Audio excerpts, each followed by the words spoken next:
Hello everyone, my name is Dita Selani. I'm from 6B class. My NPM is 0059. In this video, I would like to present about language change.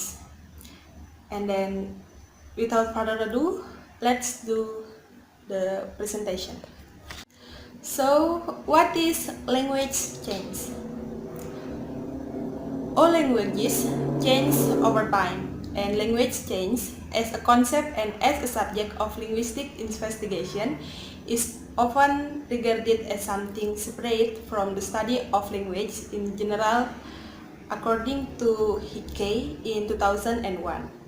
So, language change is the alternation of a language from time to time. There are three periods of English. The first one is Old English, roughly from 450 to 1100 AD, and then the second one is Middle English from 1100 to 1500, and then the last one is Modern English, or from 1500 to this present. There are four types of language change. The first is phonological change. It's known as shifts. A phonological shift is a change in which a series of phonemes is systematically modified so that their organization with respect to each other is altered. A well-known example of such a change is called the Great English Vowel Shift.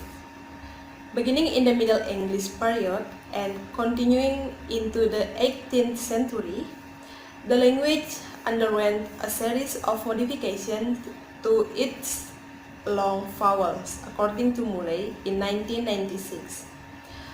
And for example, you can see on the slide, for example, in Old English, we have the vowel longer, such as boat, or, and then stone. And then in the Middle English, the long vowel was changed into O and W.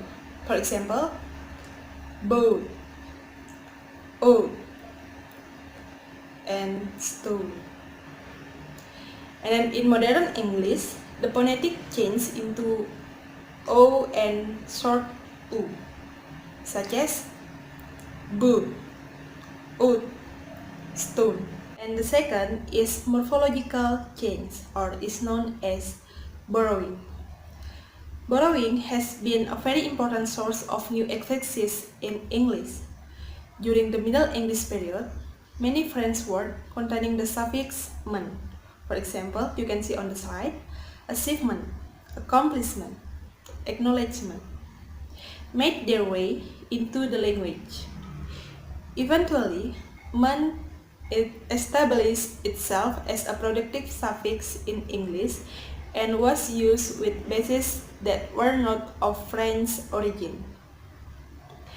And then the second is the ending able, which converts a verb into an adjective, followed a similar pattern according to Murray in 1996. For example, readable, acceptable, and then the last is countable. And the third is syntactic change, or is known as word order. Word order, all languages make a distinction between the subject and direct object.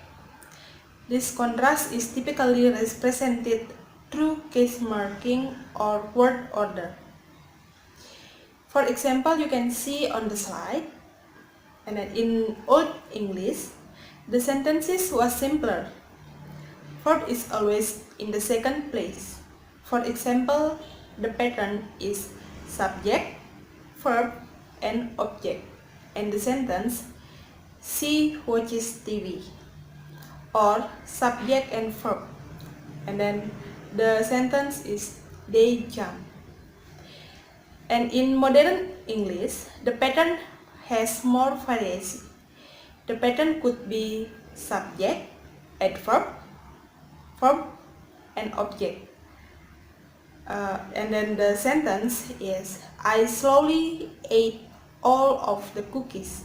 And the fourth or the last one is semantic change. Although changes in word meaning take place continually in all languages, words rarely jump from one meaning to an unrelated one.